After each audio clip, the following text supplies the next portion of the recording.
Welcome back to the Growl with Hank, Episode 6. I am your host, Hank Brewski, and I have to tell you, this is the episode I have been waiting to record since we started this show.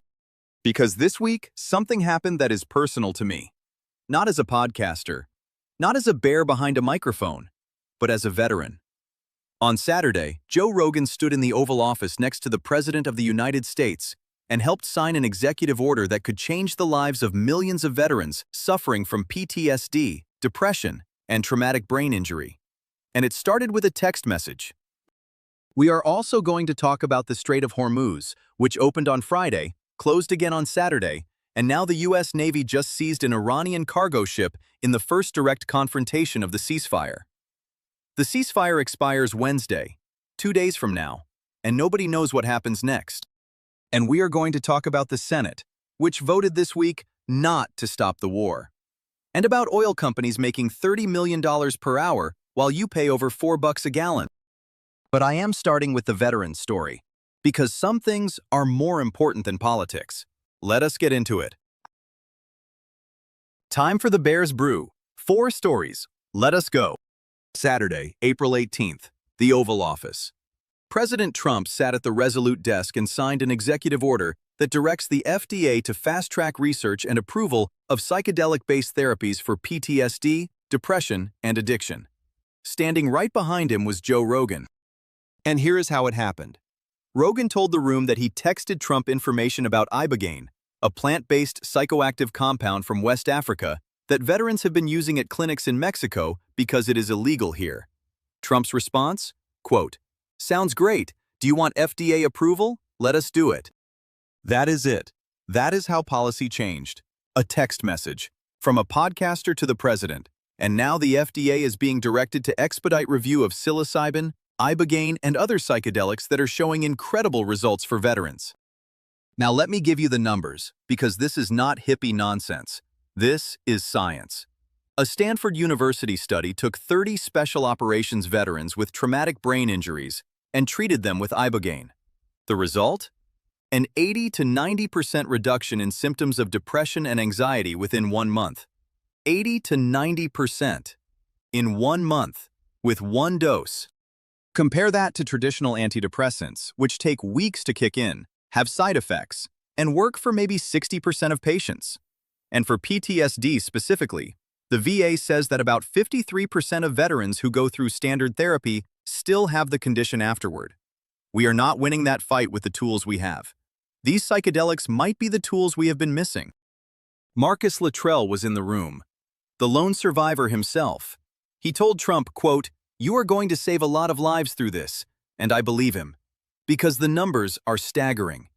The VA reported that 6,398 veterans died by suicide in 2023. That is roughly 17.5 veterans per day taking their own lives. And 61% of those veterans were not even receiving VA healthcare. Now here is what makes this story even more interesting. Rogan has been bashing Trump for weeks. He called the Iran war crazy. He called the tariffs stupid. He said Americans feel betrayed. And then he showed up at the White House and stood behind the president to get this done. Because this was not about politics. This was about saving lives. And both men put their differences aside to make it happen. I do not care what your politics are.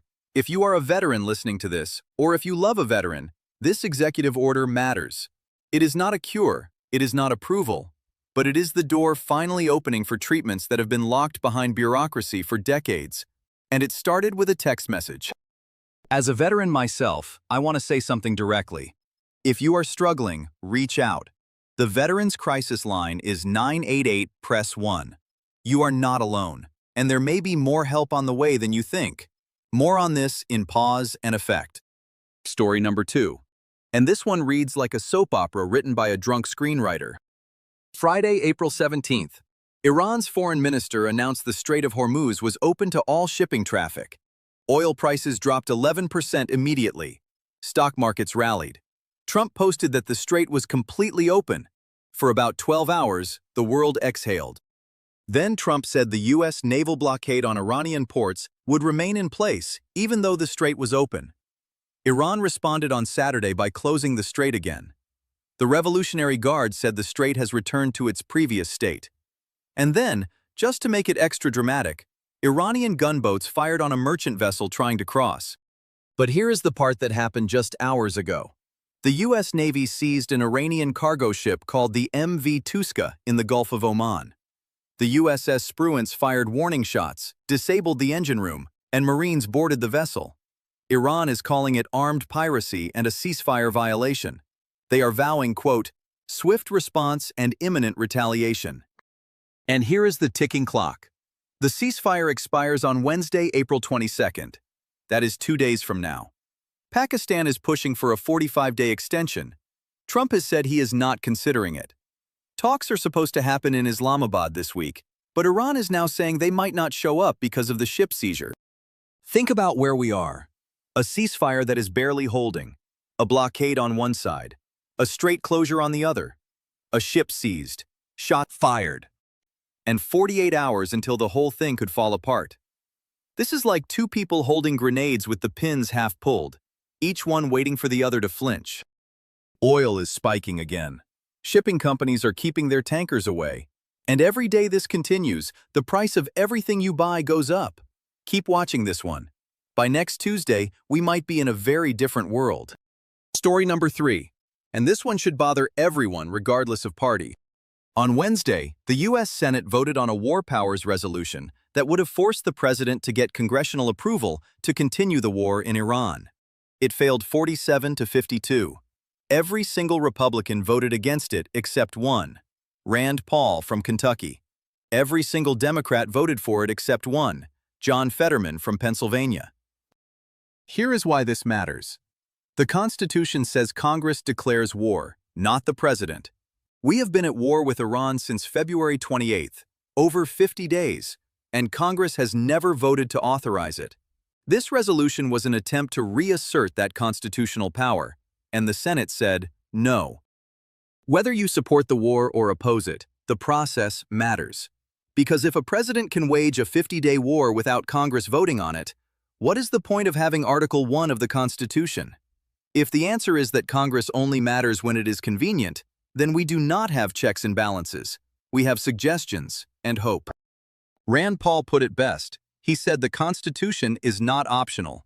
You do not get to skip the hard votes because they are politically uncomfortable. I respect that. More politicians should have that backbone on both sides. Last story. And this one is going to make you growl. The Guardian reported this week that the top oil and gas companies made $30 million per hour in windfall profits since the Iran war started. Per hour. While you are paying over $4 a gallon and skipping weekend drives to save money, ExxonMobil and Shell and the rest are printing money faster than the Federal Reserve. Now, I am a free market guy. I believe companies should make profits. That is how capitalism works. But there is a difference between making money and profiteering off a war. When gas goes from $3 to 4.15 in 6 weeks, and the companies producing it are posting record windfalls, at some point you have to ask, is this the market working, or is this the market taking advantage of a crisis? 30 million an hour. That is 720 million a day, while 17 veterans a day are taking their own lives, and Congress cannot agree on how to fund the agencies that protect us. Let that math sit with you for a second. Pause and effect time. And today I want to go deep on the psychedelics and veterans story. Because this is not just a headline. This could be a turning point for how we treat the invisible wounds of war. Let me start by saying something important. This is not about getting high. This is not about recreational drugs. This is about supervised medical treatment for people who are suffering. And the science is real. There are 3 main psychedelics being studied for veteran mental health.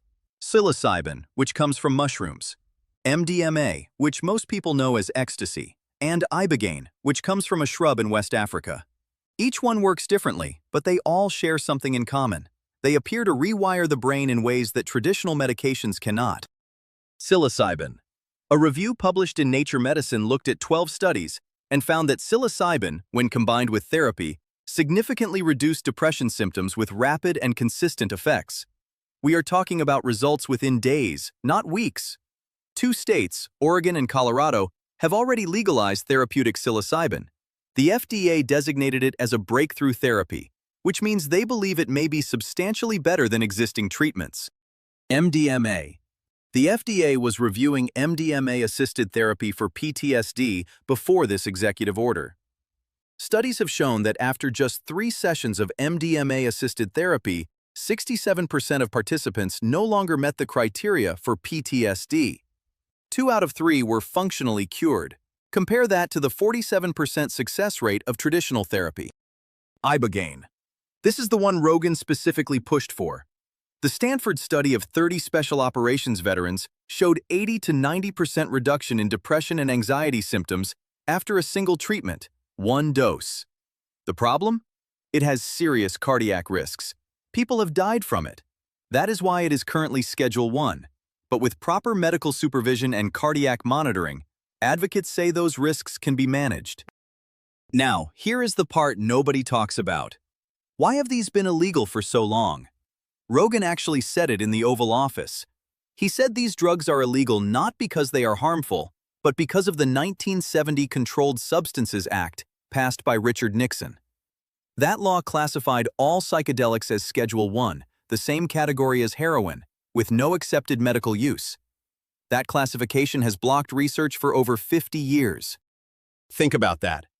For 50 years, we have been telling veterans that the best we can offer is pills that work half the time and therapy that takes months. Meanwhile, treatments that might work in 1 session have been sitting behind a bureaucratic wall because of a law from 1970. Now let me be balanced here, because that is what this show does. There are risks. Ibogaine can cause fatal heart arrhythmias. Psilocybin can trigger psychotic episodes in people with certain conditions. MDMA has its own set of concerns. These are powerful substances that need to be administered by trained professionals in clinical settings. This is not something you do in your garage. But the executive order is not legalizing these drugs. It is directing the FDA to speed up the review process for drugs that have already been designated as breakthrough therapies. It is telling the bureaucracy to move faster, not to lower the bar. And that is exactly the right approach. Fast-track the science, let the data speak, and if it works, get it to the people who need it. As a veteran, I know men and women who have tried everything and are still suffering. If there is a chance, even a chance, that these treatments could give them their lives back, we owe it to them to find out. Not in 10 years, not after another 60,000 veteran suicides. Now. Time for the growl. And this week, I want to talk about something that sounds like a good thing, but should also make you uncomfortable. Joe Rogan texted the president. The president said, "Sounds great, let us do it." And an executive order was signed within weeks. Just like that. One text from the right person, and federal health policy changed direction. Now I am glad it happened. I said that already. This is a win for veterans. But let us sit with the larger question for a second. What does it mean when policy changes because of who texts the president? Joe Rogan has 20 million followers. He has the biggest podcast in the world. He has access to Trump's phone. And when he sends a text, the president responds with, quote, "Sounds great. Do you want FDA approval? Let us do it." What about the veteran in Oklahoma who has been writing letters to his congressman for 3 years, asking for the same thing? What about the advocacy groups that have been pushing for psychedelic research since 2015? What about the Stanford researchers who published that study and could not get anyone in Washington to pay attention? They did not have Joe Rogan's phone number. And that is the part that should make us uncomfortable. Not because Rogan did anything wrong. He used his influence for something good. But because the system only moved when a celebrity made a phone call. The system should have moved because the science demanded it. Because the suicide numbers demanded it. Because veterans deserved it without needing a famous friend. This is how power works in America in 2026. It is not about what you know. It is about who picks up the phone. And while this time it worked out for the good guys, next time it might not. Next time, the person with the phone number might not be pushing for veterans. They might be pushing for something that benefits themselves. So celebrate this win. I am. But remember what it took. Not data, not studies, not years of advocacy. A text message from a famous podcaster. And ask yourself whether that is the system working or the system broken. Because I think the answer is both. That is my growl. That is episode 6 of The Growl with Hank. This was a personal one for me. Quick recap. Joe Rogan stood in the Oval Office and helped get psychedelic therapies fast-tracked for veterans. A Stanford study showed 80 to 90% symptom reduction in one dose. The Strait of Hormuz is a revolving door of open and closed, and the U.S. Navy just seized an Iranian ship. The ceasefire expires Wednesday. The Senate voted not to stop the war, and oil companies are making $30 million an hour while you pay $4 for gas. If you are a veteran or you love one, share this episode. The psilocybin and ibogaine story is not getting enough attention, and it could change lives. If this show helps even one person find out about these treatments, then Hank did his job today. And if you or someone you know is struggling, the Veterans Crisis Line is 988 press 1. You are not alone. Subscribe on YouTube, Spotify, Rumble, Apple Podcasts, Amazon Music. Leave a review. Tell a friend. We are growing every week, and it is because of you. I am Hank Brewski. This is The Growl. Stay sharp, stay free, and I will see you next Tuesday.